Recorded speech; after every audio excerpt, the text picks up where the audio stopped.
Bismillahirrahmanirrahim. Assalamualaikum warahmatullahi wabarakatuh.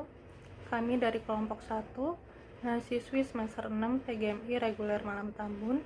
Di sini kami akan menjelaskan bagaimana menangani anak kesulitan membaca atau disleksia untuk memenuhi ujian akhir semester mata kuliah bimbingan dan konseling dengan dosen pengampu Ibu Yulidia Saptorini MPD.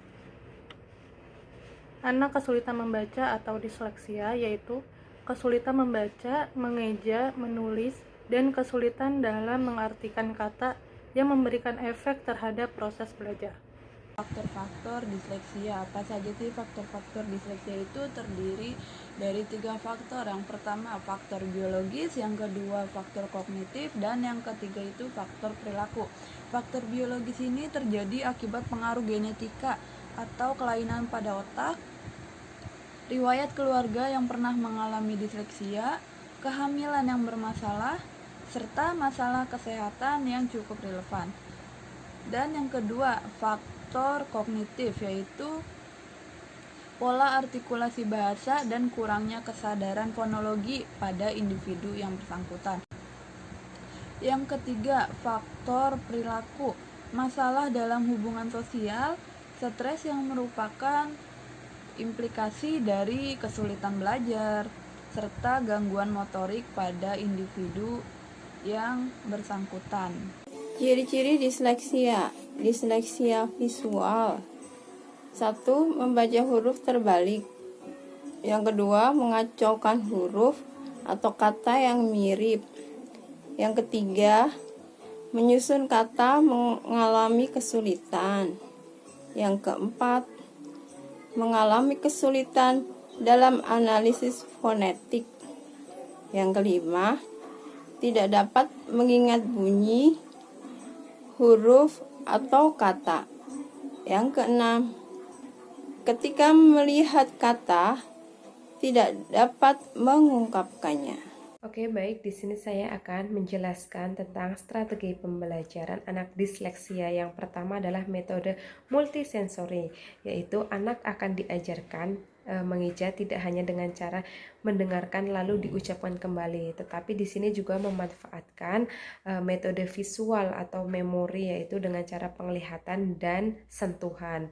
Yang kedua adalah metode fonik, yaitu memanfaatkan kemampuan auditori dan visual anak dengan cara menamai hurufnya sesuai dengan bunyinya. Misalkan huruf B dibaca E, huruf C dibaca H. Nah, yang terakhir adalah metode linguistik, yaitu mengajarkan anak mengenal huruf secara utuh dan menyimpulkan sendiri pola hubungan antara huruf dan bunyinya. Nah, bisa digarisbawahi bahwa metode multisensori yaitu metode melalui visual, metode fonik melalui suara, dan terakhir adalah metode linguistik yaitu melalui audio visual. Bismillahirrahmanirrahim. Di sini saya akan menjelaskan tentang pendekatan yang digunakan guru, yaitu menggunakan pendekatan REBT, Rational Emotive Behavior Therapy. REBT yaitu salah satu pendekatan dalam bimbingan dan konseling maupun psikoterapi. Teknik REBT diterapkan pada individu yang mengalami sebuah permasalahan yang disebabkan oleh pikiran dan keyakinan yang tidak rasional terhadap peristiwa hidup yang dialaminya. REBT ini mempunyai 3 tahap, yaitu menyadarkan klien bahwa perilaku negatif yang dimunculkan rasa tidak nyaman pada psikologis. Lalu yang kedua, menyadarkan klien bahwa perilaku negatif ini mengakibatkan oleh keyakinan tidak masuk akal, serta menghadapi klien untuk melawan keyakinan yang tidak masuk akal ini, bahwa keyakinan yang irasional itu bukanlah sebuah kebenaran. Baik, terima kasih kepada teman-teman yang sudah menyampaikan materinya.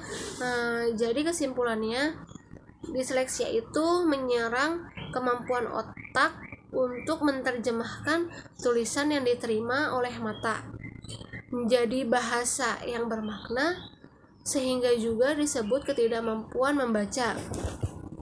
Disleksia dapat dialami oleh semua jenis umur, namun sering terjadi pada anak-anak karena faktor keturunan. Mungkin itu saja yang dapat kelompok kami sampaikan. Kurang lebihnya mohon maaf. Mohon maaf apabila ada kesalahan dalam penyampaiannya, dalam tutur bahasanya. Kami mohon dibukakan pintu maaf yang sebesar-besarnya. Terima kasih. Wabillahi taufiq wal hidayah. Wassalamualaikum warahmatullahi wabarakatuh.